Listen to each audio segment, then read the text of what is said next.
उम्र बावे 18 साल हमके चुमे दजापन गाल आवा नैन लड़ावा हो ई जान बतोहरे नाम जाने जब मत तरसावा हो ई जान बतोहरे नाम जाने जब मत तरसावा हो बुझलू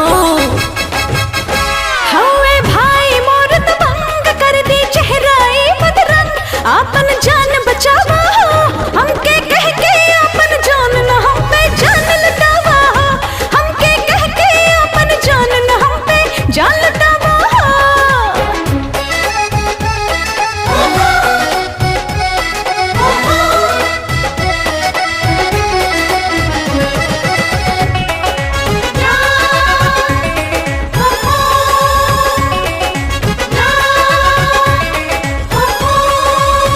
राधा के बिना रहे किशन अधूरा